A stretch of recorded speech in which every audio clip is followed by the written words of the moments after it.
Celjski župan Bojan Šrot sprejel najuspešnejše dijake in dijakinje. V Žalcu zaključujejo energetsko sanacijo 2 javnih objektov. Na trgatvi v Laškem sprejem za bronaste mažorete. V ženskem rokometnem lokalnem derbiju Celjanke jutri v Golovcu proti Žalcu. Spoštovane gledalke, cenjeni gledalci televizije Celje, lepo pozdravljeni na ta prvi jesenski dan v naši oddaji Dogodki dneva.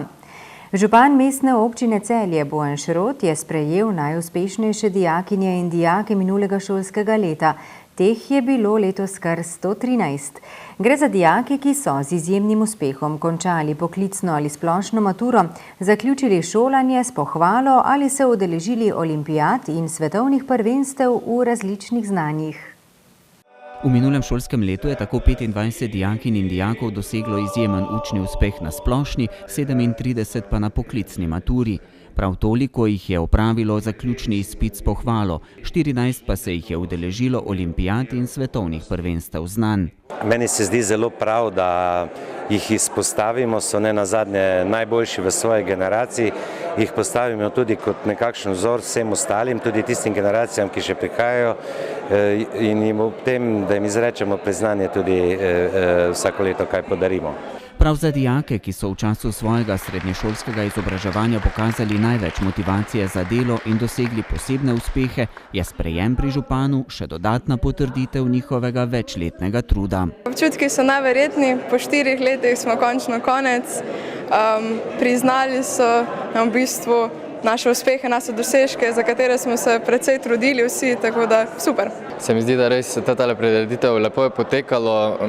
Je nek ponos, da vidiš, da si med najboljšimi iz letošnje mladine, tako da nori, dobro. Sicer je treba se truditi, ampak vseeno pa ni potrebno, da ves čas posvetiš šoli, da treba tudi vedeti najti čas za prijatelje, za prosti čas, pa da je sicer fajn biti zvati maturante, ampak ni pa to zdaj najbolj pomembno. Jaz mislim, da najboljše, da se vsako smeri tisto, kar mu najbolj leži, kar ga veseli, se mi zdi, da v eno smer siliti brez potrebe, se mi ne zdi smiselno, tako da to je to, pa čim bolj aktivni biti. Kaj pa zdaj naprej? Kakšni so načrti? Ja, najprej študij dentalne medicine, potem pa usmeritev in v raziskovanje in v delo z ljudmi. Sprejema pri županu so se udeležili tudi župani nekaterih drugih sosednjih občin in ravnatelji celjskih srednjih šol. Kot pravi predsednik njihovega aktiva, je to za njih tako vesel kot žalosten dogodek. Ko sem že tam povedal, najprej žalost, ker odhajajo, ampak istočasno pa veselje, ker vemo, da so to dijaki, ki so dejansko segli po zvezdah. Mogoče se danes ni dalo povedati, kaj dejansko pomenijo tele, bom rekel, plakete ali koliko dela stoji dejansko za temile priznanje. Jaz vam lahko povem, da tu je ogromno dela, ogromno odrekanja in vem, česa vsega so se ti otroci odrekali, da so dosegli te cilje. Večina dijakov, ki se je udeležila županovega sprejema, se zdaj odpravlja na študij v druge slovenske kraje. V Celju si želijo, da bi po študiju našli delo v domačem kraju. Verjetno si vsak od mojih kolegic in kolegov županj in županov želi, da bi se sploh ti, ki so najboljši, vrnili v svoj domači kraj in pomagali sokreirati življenje tam. Vemo pa, da je realnost v življenju pač takšna, da jih najprej pot odpelje iz domačih krajev, nekatere že v času srednjega šolanja, večino v času študija, in da se mogoče tudi kdo ne bo vrnil v domači kraj. Čeprav verjamem, da delo in možnosti za odlično kariero bodo imeli v Celju ali pa v regiji prav vsi. V govoru ob sprejemu je župan srednješolcem na srce položil, naj se v življenju borijo za svoje cilje, za pravično in pošteno družbo, naj bodo inovativni, vztrajni in preudarni pri svojih odločitvah. V Žalcu se v teh dneh zaključujeta energetski sanaciji 2 javnih objektov. Novo preobleko tako v teh dneh dokončno dobivata osnovna šola Šempeter in žalska enota vrtca pri glasbeni šoli. Naložbi sta skupaj vredni 5,5 milijona evrov. Na razpis Ministrstva za infrastrukturo so lani Žalčani prijavili 2 objekta. Na osnovi razpisa pa so letos aprila pridobili sklep ministrstva o odobrenem sofinanciranju nepovratnih sredstev v višini slabih 500 tisoč evrov, torej 30% celotne investicije. Osnovni cilji projekta energetske sanacije so normalno v skladu s strategijo izboljšanja toplotna izolativnost objektov, potem prispevek k višji energetski učinkovitosti, prihranki na električni energiji in stroških za toplotno ogrevanje, uporaba obnovljivih virov, zmanjšanje emisij toplogrednih plinov, seveda, kot sem že prej omenila, celovito zmanjšanje porabe energije in posledično to pomeni tudi nižji stroški javnih zavodov, ki delujejo v teh objektih, in zagotovitev ustreznih pogojev za delo tako osnovnošolcev, zaposlenih v teh objektov in tudi v samih vrtcih. Energetska sanacija tako šempetrske osnovne šole kot žalskega vrtca se je začela v mesecu maju, končuje pa se v teh dneh oziroma sanacija žalskega vrtca bo zaključena 28. septembra, sanacija osnovne šole Šempeter pa v mesecu novembru. Tako varstvo v vrtcu kot pouk v šoli pa sta ves čas sanacije potekala nemoteno. Na občinskem dvorišču v Laškem pa so danes točno opoldne pripravili simbolično trgatev modre kavčine, ki jim jo je leta 2010 podarila mestna občina Maribor. Ob tej priložnosti so pripravili tudi sprejem laških mažoret, ki so na Evropskem prvenstvu osvojile bronasto medaljo. Ob zvokih veteranske godbe Gambrinus so se na dvorišču občinske stavbe Laščani v zgodnje jesenskem soncu zbrali k trgatvi trte, ki je že prešla v polnorodnost. Trta je od 4. leta, pa tam do 30. leta pravijo v polni rodnosti. Takrat najbolj rodi. Od 30. pa pol naprej, tako ko je mati od naše trte 400 let stara, pa rodi toliko, kolikor jo spomladi obrežemo. Koliko naložimo, toliko rodi.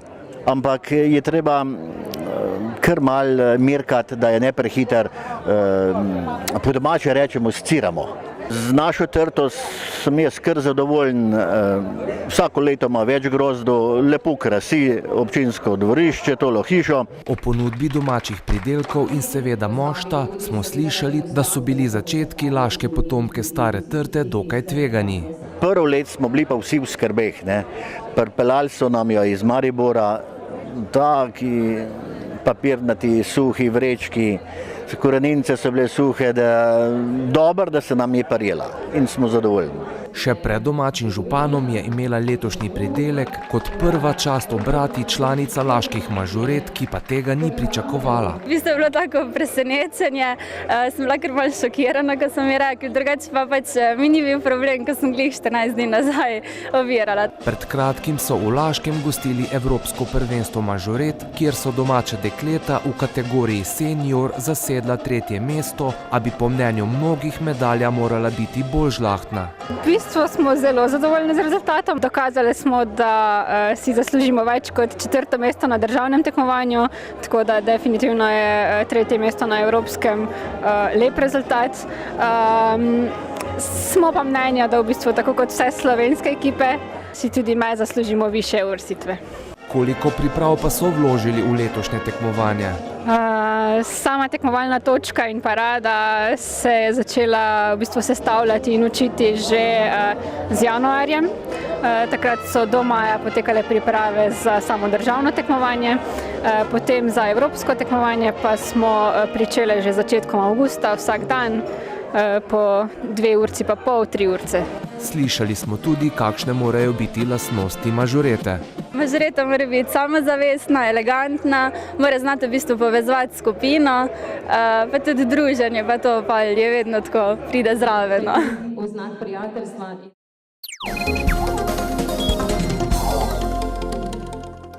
Drugi krog ženskega rokometnega državnega prvenstva prinaša prvi lokalni derbi med Celjankami in Žalčankami. Tekmeca se bosta jutri ob 18. srečala v celjski dvorani Golovec. Srečanje pa si boste lahko v neposrednem prenosu ogledali tudi na naši televiziji. Mesninke čaka jutri drugi krog nove tekmovalne sezone v prvi slovenski ženski rokometni ligi. Takoj na začetku sezone bomo videli derbi. Na deželo iz Zelene doline namreč prihajajo Žalčanke. Zadnji medsebojni dvoboj smo videli na zaključnem turnirju Pokala Slovenije konec meseca aprila v Celju. Takrat je zmaga dekletom z dežele prinesla srebro v pokalu. Ja, res je, od tega ni minilo še niti pol leta. Spomini so še vedno lepi na zaključek pokalnega turnirja. Sicer smo v letošnji sezoni malo spremenili ekipo, vendar res mislim, da smo dobro trenirali, smo dali tudi skozi ene priprave. Celjanke na derbi prihajajo z lepo popotnico iz prejšnjega kroga, ko so na Galjevici premagale Ljubljano. Žalčanke so izgubile, toda nudile povsem dostojen odpor Krimovkam. Res, da je bila to prva tekma v sezoni, mogoče smo se še malo lovili, iskali. Ekipa je skoraj popolnoma spremenjena v letošnji sezoni, vendar prvo ligaško tekmo jaz mislim, da smo dobro odigrali. Ekipa Ljubljane ni slaba ekipa, smo se, moram priznati, kar malo namatrali, da smo si priborili ti 2 točki, da je ekipa Žalca tudi dobro pripravljena v letošnji sezoni. S tekmo proti Krimu so pokazali dobro igro, kar je tudi na koncu pokazal rezultat. Celjanke in Celjani, ljubiteljice in ljubitelji rokometa, dekleta imajo samo za vas prav posebno sporočilo. Jutri ob 6. igramo lokalni derbi Žalcem v dvorani Golovec. Pridite in budite naš 8. igralec. Skupaj do zmage!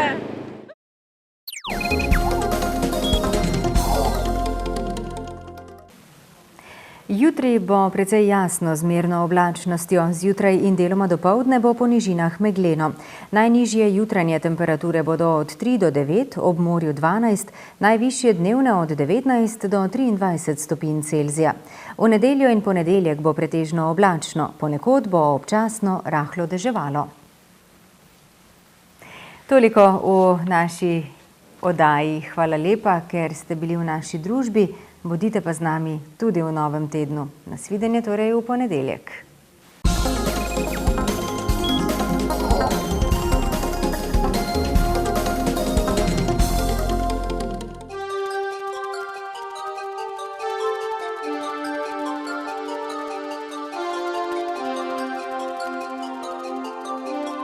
Thank you.